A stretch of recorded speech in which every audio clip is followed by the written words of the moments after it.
नमस्कार दोस्तों, मैं आपका अपने चैनल विद्या गुरु में स्वागत करता हूं। इस वीडियो में आपके लिए साइंस की वीडियो में एमसीक्यू वीडियो लेकर आ गया हूं, जिसमें हम बात करने वाले हैं लाइफ प्रोसेसेस से रिलेटेड एमसीक्यू की।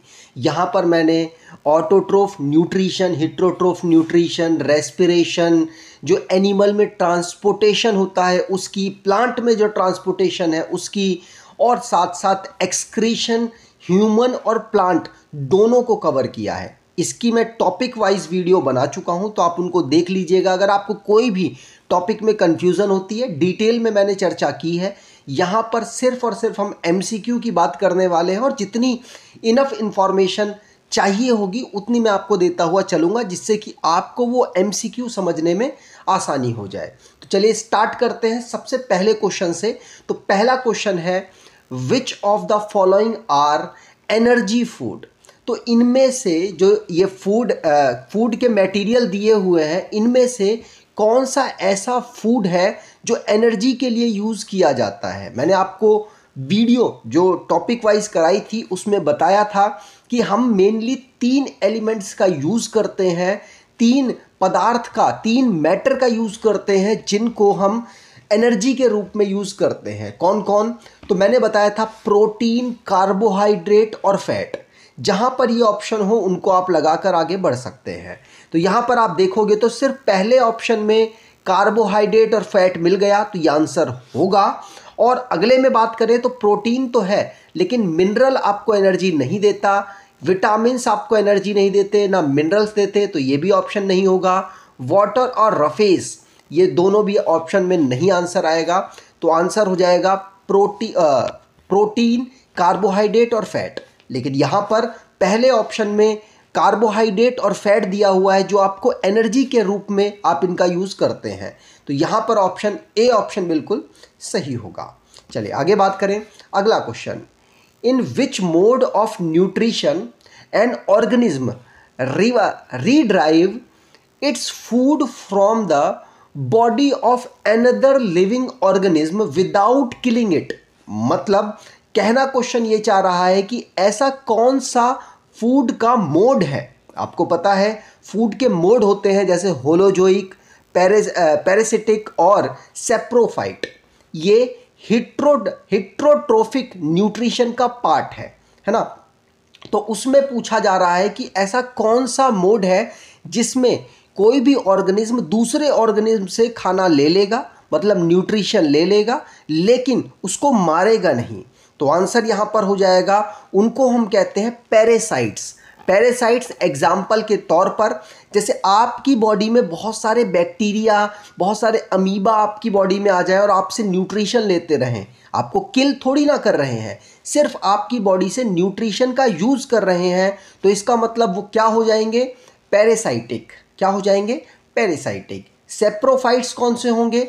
जो मरे हुए ऑर्गेनिज्म से खाना लेते हैं, न्यूट्रिशन लेते हैं, उसको सेप्रोफाइटिक कहते हैं। और होलोजोइक किसे कहते हैं? जो सीधे एक निवाला अपने मुंह में लेता है, पूरे एक सिस्टम के माध्यम से डाइजेशन होता है। तो जब हम निवाले को अपने अंदर, एक सॉलिड मटेरियल को अपने अंदर डालते हैं, सॉलिड, लिक्विड या फिर गैस, किसी भी फॉर्म में ले सकते हैं आप खाने को, जब आप उस फॉर्म में खाने को लेते हैं और लेने के बाद पूरा एक प्रोसेस चल रहा होता है, तो उस मोड को हम कहते हैं होलोजोइक न्यूट्रिशन। लेकिन यहाँ पर आंसर क्या होगा? पैरासाइटिक न्यूट्रिशन होगा, कि ऐसा कोई ऑर्गेनिज्म जब किसी दूसरे ऑर्गेनिज्म से खाना ले, लेकिन खाना का मतलब न्यूट्रिशन की बात हो रही है, न्यूट्रिशन ले लेकिन उसको मारे नहीं, तो उसे कहेंगे पैरासाइटिक न्यूट्रिशन। ठीक, चलिए आगे बात करें। अगला question, the mode of nutrition found in fungi is.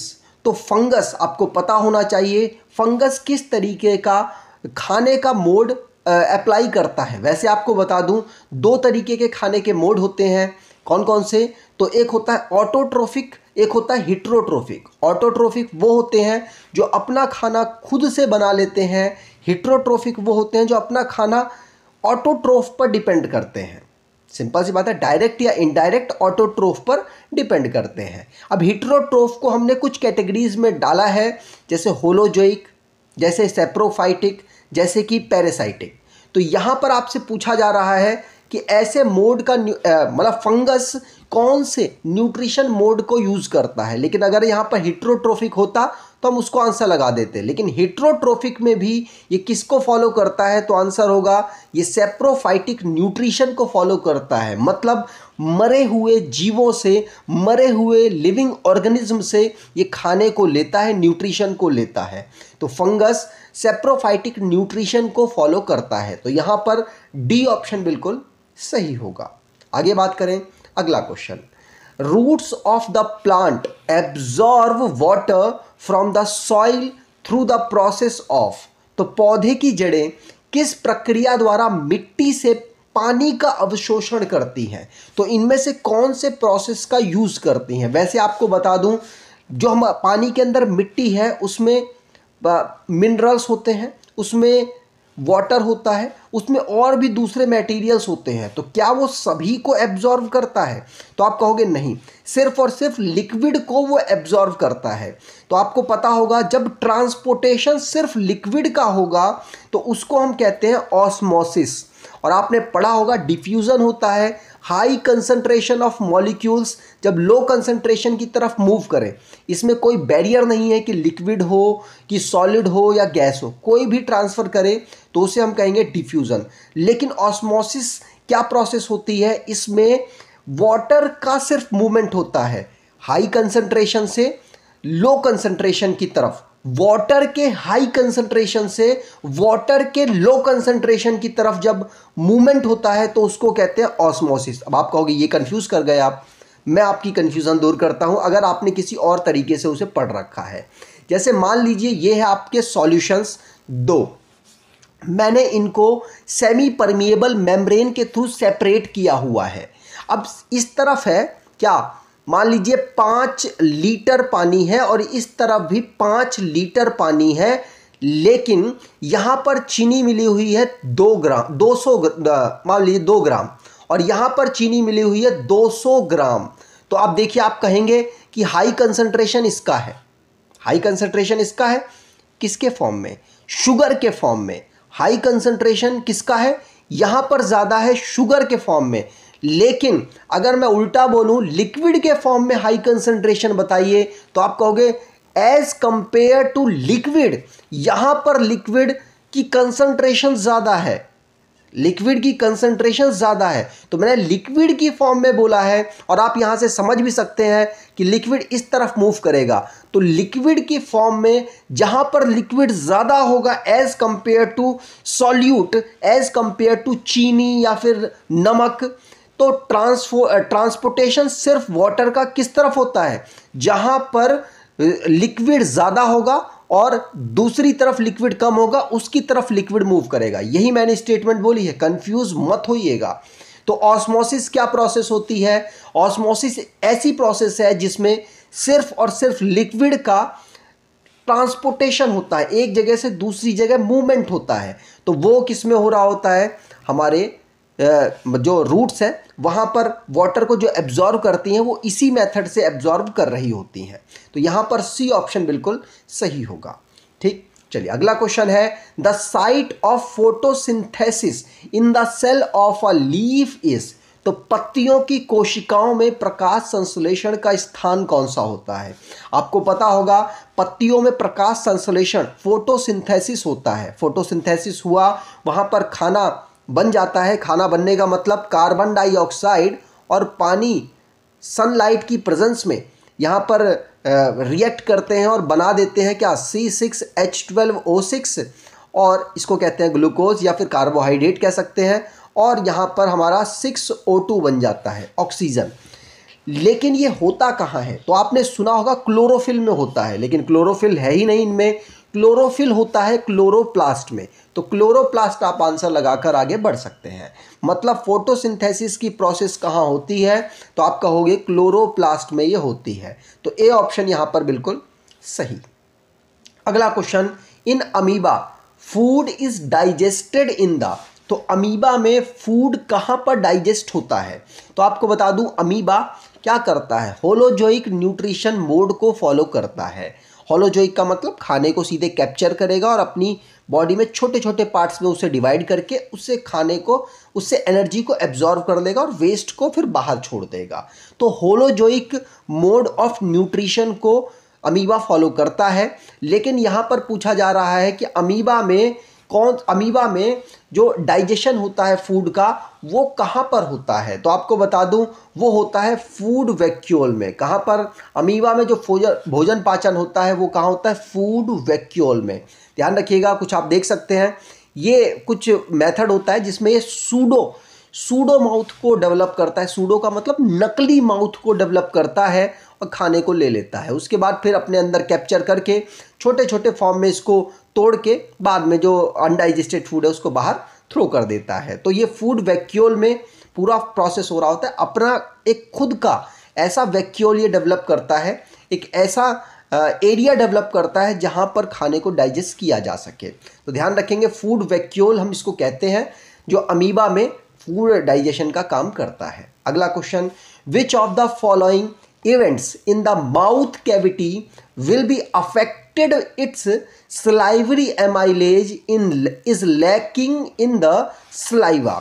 तो लार एमाइलेज की कमी होने से मुख गुहा में निम्नलिखित में से कौन सी घटना प्रभावित होती है। देखिए, मैं आपको पहले ही बता दूं, माउथ में हमारे सिर्फ और सिर्फ कार्बोहाइड्रेट का पाचन होता है, मतलब सिर्फ कार्बोहाइड्रेट का डाइजेशन होता है। जैसे खाना हमारे नीचे गया, ऑइसोफेगस मतलब फूड पाइप के थ्रू होते होते और स्टमक में पहुंचा। स्टमक में पहुंचने के बाद खाने में प्रोटीन होता है, प्रोटीन डाइजेस्ट होना शुरू हो जाता है।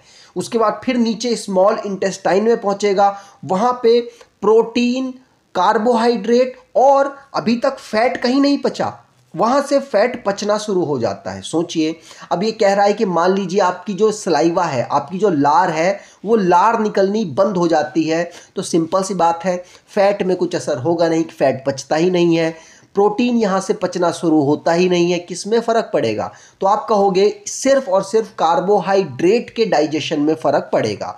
तो देखिए, यहाँ पर जो लिखा है उसको पढ़ते हैं। प्रोटीन में कुछ फ़र्क नहीं पड़ेगा, लिखा हुआ है, कोई दिक्कत नहीं। एब्जॉर्प्शन विटामिन्स में क्या फ़र्क पड़ना है, कुछ फ़र्क नहीं पड़ना। और फैट में यहाँ पर कुछ होता नहीं, तो स्टार्च में सिर्फ फ़र्क पड़ेगा।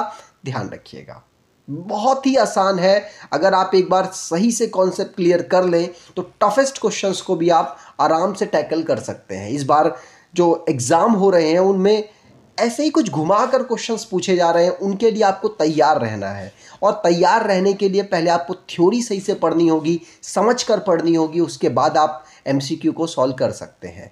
जितने आपके क्वेश्चन सही हो इनमें ज़रूर कमेंट बॉक्स में बताइएगा। चलिए अगले क्वेश्चन की बात करें।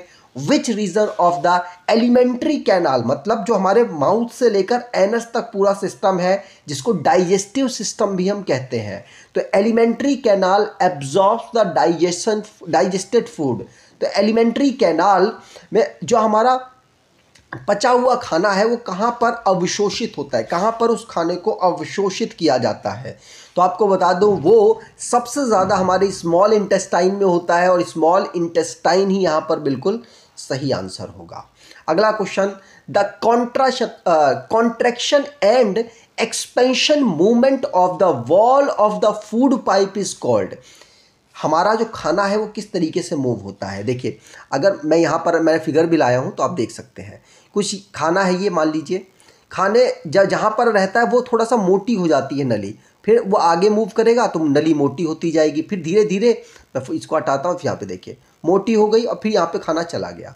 तो इस मूवमेंट को हम क्या कहते हैं? इस मूवमेंट को हम कहते हैं पेरिस्टेलिक मूवमेंट। क्या कहते हैं?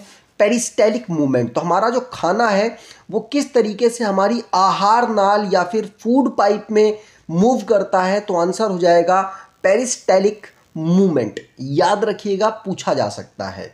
आगे बात करें, अगला question, the exit of unabsorbed food material is regulated by. तो अनअवशोषित, जो हमारा खाना अवशोषित नहीं हुआ है, वो कहाँ से हमारी बॉडी से निकल जाता है? तो आंसर हो जाएगा, उसको हम कहते हैं एनस स्प्रिंक्चर।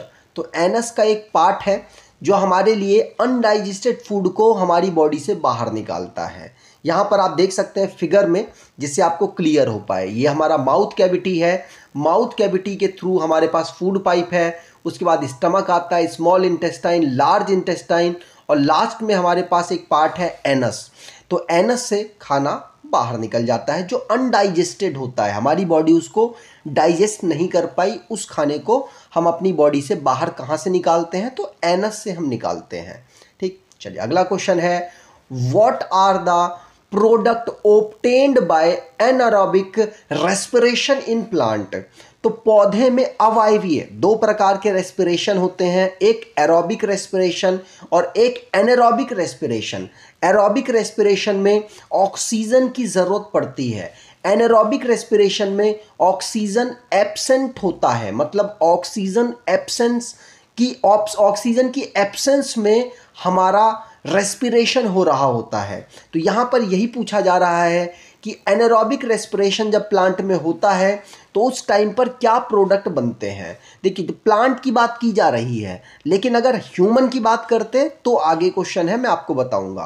देखिए, अगर प्लांट की बात करें तो जब नॉर्मल होगा ऑक्सीजन की प्रेजेंस में बन जाएगा कार्बन डाइऑक्साइड, वाटर और एनर्जी। लेकिन जब प्लांट में ऑक्सीजन नहीं अवेलेबल होगा, मतलब एब्सेंस होगी ऑक्सीजन की, उस टाइम पर इथेनॉल, कार्बन डाइऑक्साइड और एनर्जी बनेगी। तो यहाँ पर सी ऑप्शन बिल्कुल सही होगा। ठीक, इस चार्ट से आप देखकर और समझ सकते हैं कि देखिए, ग्लूकोज है हमारे पास 6 कार्बन वाला। ग्लूकोज हमारे साइटोप्लाज्म में, सेल के पास साइटोप्लाज्म में एक लिक्विड जैसी स्ट्रक्चर होती है, लिक्विड जैसा फ्लूइड भरा होता है। तो साइटोप्लाज्म में ये पूरी रिएक्शन होती है, ग्लूकोज पाइरुवेट में टूट जाता है। पाइरुवेट का मतलब 3 कार्बन वाली स्ट्रक्चर। ये पूरी रिएक्शन कहाँ होती है, आप कहोगे ग्लूकोज में होती है। इसी पूरी प्रोसेस को हम ग्लाइकोलाइसिस कहते हैं। क्या कहते हैं, ग्लाइकोलाइसिस। ग्लूकोज का पाइरुवेट एसिड में टूटने को हम क्या कहते हैं, ग्लाइकोलाइसिस।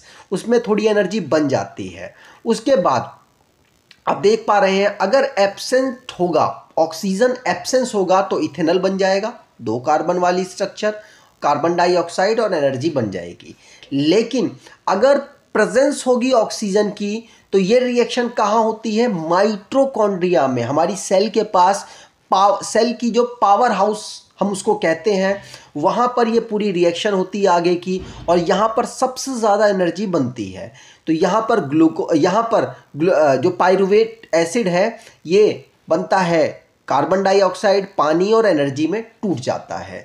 और अगर मान लीजिए हमारी बॉडी में ऑक्सीजन ना पहुँचे, तब भी ग्लूकोज का टूटना शुरू रहे, तो क्या होगा, आपने कभी कभी महसूस किया होगा कि आपके अचानक से किसी मसल में दर्द होने लग गया, तो उस समय पर क्या होता है, आपकी मसल में लैक्टिक एसिड बन जाता है, मतलब आपकी मसल को एनर्जी चाहिए।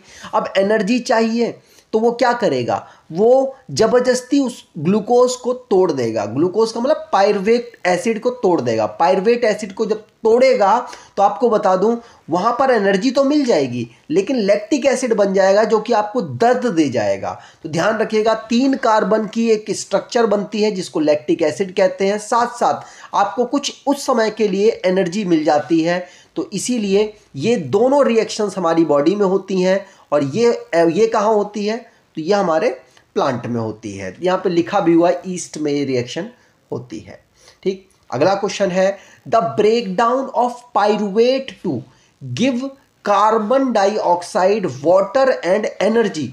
अगर पाइरुवेट टूटने के बाद कार्बन डाइऑक्साइड, वाटर और एनर्जी दे, तो वो किस जगह पर होती है, ये आपसे पूछा जा रहा है। सिंपल सी बात है, मैंने आपको बता दिया, जब ग्लूकोज पाइरुवेट में टूटेगा तो वो होगी साइटोप्लाज्म में। लेकिन जब पाइरुवेट, कार्बन डाइऑक्साइड, पानी और हमारी एनर्जी में टूटेगा तो वो हमारे बॉडी में माइटोकॉन्ड्रिया में होती है। तो माइटोकॉन्ड्रिया यहां पर आंसर बिल्कुल सही होगा। माइटोकॉन्ड्रिया को ही सेल का पावर हाउस कहते हैं। ठीक है, तो यहां पर बी ऑप्शन बिल्कुल सही होगा, आप देख सकते हैं। ये तो साइटोप्लाज्म में हुआ, जब कार्बन डाइऑक्साइड, पानी और एनर्जी टूटता है पाइरुवेट में तो वो कहाँ होती है, माइटोकॉन्ड्रिया में। लेकिन जब लैक्टिक एसिड और एनर्जी में टूटता है तो वो हमारी मसल्स में होती है। लेकिन जब पाइरुवेट, इथेनॉल और कार्बन डाइऑक्साइड एनर्जी में टूटता है तो वो हमारे ईस्ट में होता है, मतलब प्लांट में होता है, या फिर आप ऐसे कह सकते हैं स्मॉल प्लांट्स में होता है। ठीक है, चलिए आगे बात करें।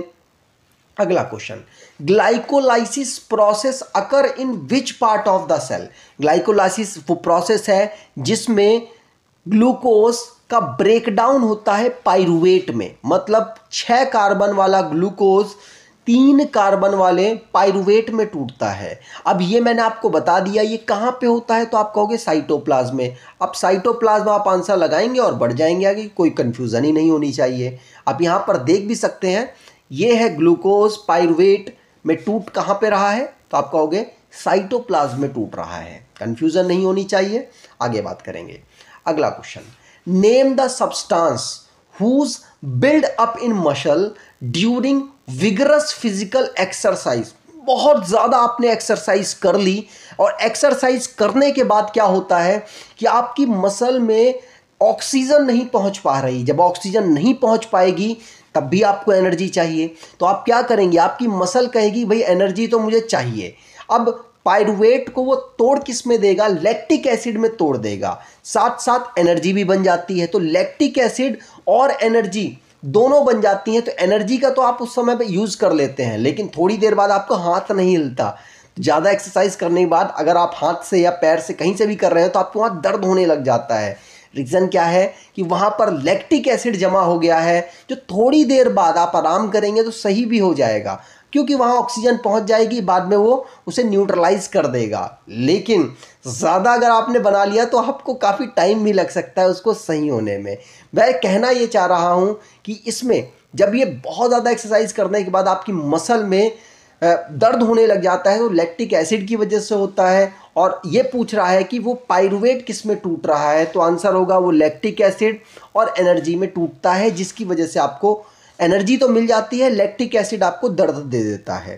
तो यहाँ पर बी ऑप्शन बिल्कुल सही होगा। देख सकते हैं आप, ग्लूकोज टूटा पाइरुवेट में, और पाइरुवेट अगर लैक्टिक एसिड हमारी मसल में ही हमारे पास ऑक्सीजन एब्सेंट है, उस समय पर अगर उसको एनर्जी चाहिए तो लैक्टिक एसिड और एनर्जी में तोड़ के वो एनर्जी ले सकता है। लेकिन लैक्टिक एसिड की वजह से हमारी मसल में क्रैम्प और थोड़ा दर्द का महसूस होता है। ठीक है, अगला question, the respiratory pigment in human being is. तो ह्यूमन बीइंग में रेस्पिरेटरी पिगमेंट कौन से होते हैं। रेस्पिरेटरी पिगमेंट का मतलब ये है कि जो ऑक्सीजन और कार्बन डाइऑक्साइड को, ऑक्सीजन मेनली ऑक्सीजन और भी दूसरी गैसेस हो सकती हैं, लेकिन मेनली यहाँ पर ऑक्सीजन और कार्बन डाइऑक्साइड की हम बात करते हैं।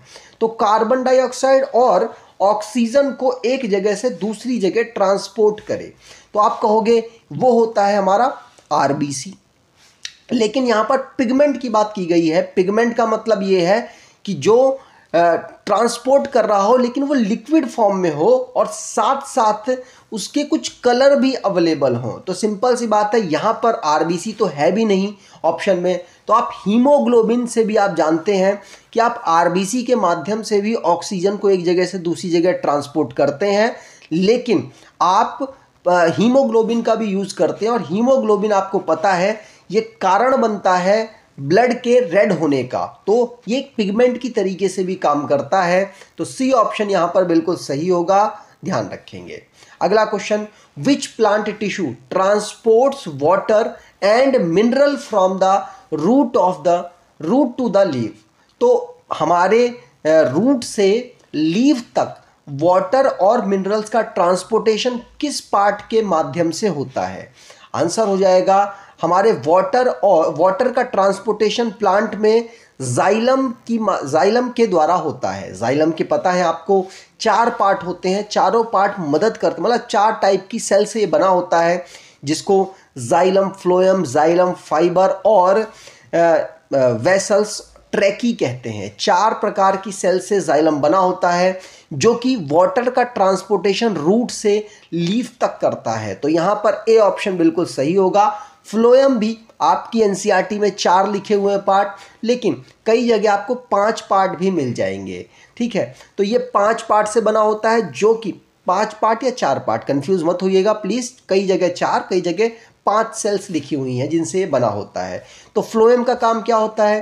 प्लांट में फूड को लीफ से दूसरे पार्ट में पहुंचाने का काम किसका होता है? फ्लोएम का। तो ध्यान रखिएगा, वाटर का ट्रांसपोर्टेशन कौन करता है? जाइलम। फ्लोएम का ट्रांसपोर्टेशन कौन करता है? तो आप कहो फूड का ट्रांसपोर्टेशन कौन करता है? तो आप कहोगे फ्लोएम। ठीक है, चलिए आगे बात करें। अगला क्वेश्चन है, a blood vessel which pump the blood from the heart to entire body. देखिए, मैंने आपको 3 प्रकार की वेसल्स बताई थी। कैसी वेसल्स? एक मैंने वेसल बताई थी वेन, एक बताई थी मैंने आर्टरी, और एक बताई थी कैपिलरी। कैपिलरी मेनली उन पार्ट्स में आपको ऑक्सीजन दे रही होती है जो कि जहाँ पर काफ़ी प्रेशर से अगर ब्लड गया तो दिक्कत हो सकती है। मतलब कहना चाह रहा हूँ कि अगर हार्ट को अगर ऑक्सीजन देना है तो उसमें कैपिलरीज का यूज़ होता है। लिवर में अगर हमें ब्लड को देना है तो उसमें कैपिलरीज का यूज़ होता है। मतलब छोटी छोटी जो नसें होती हैं वहाँ पर वो क्या होती हैं? कैपिलरीज। लेकिन 2 प्रकार की मेन वेसल्स होती हैं जिनमें हम आर्टरी और वेन्स को जानते हैं। वेन्स की बात करें तो पूरी बॉडी से ब्लड को हार्ट तक ले जाने वाला कौन होता है? तो आप कहोगे वेन होता है। लेकिन अगर हार्ट से पूरी बॉडी में ब्लड को ले जाने वाले की बात करेंगे तो उसको हम कहते हैं आर्टरी। तो यहां बोला जा रहा है ब्लड वेसल, वो ब्लड वेसल बताओ जो कि पंप करे ब्लड को हार्ट से एंटायर बॉडी में। तो हार्ट से एंटायर बॉडी में कौन पंप करता है? तो आप कहोगे आर्टरी पंप करता है। तो यहां पर आर्टरी ऑप्शन बिल्कुल सही होगा। ये सब कुछ पढ़ा रखा है, उम्मीद करूंगा आप इसे देख लेंगे वीडियो को, जिससे कि आपको बेनिफिट मिल पाए। अगले क्वेश्चन की बात करें। अगला क्वेश्चन है, which is the correct sequence of body part in human alimentary canal. तो मानव आहार नाल में शरीर के अंगों की क्रम बताना है। तो मैं आपको बता दूं, देखिए माउथ से शुरू होता है, उसके बाद हमारा ओइसोफेगस जिसको फूड पाइप कहते हैं वहाँ, उसके बाद स्टमक, उसके बाद स्मॉल इंटेस्टाइन और उसके बाद लार्ज इंटेस्टाइन। तो सीक्वेंस ढूंढ लेते हैं। माउथ के बाद डायरेक्टली स्टमक में आ गया, ये नहीं होगा। माउथ के बाद ओइसोफेगस जिसको हम फूड पाइप कहते हैं, ये सही है। स्टमक भी सही है, स्मॉल इंटेस्टाइन, फिर लार्ज इंटेस्टाइन।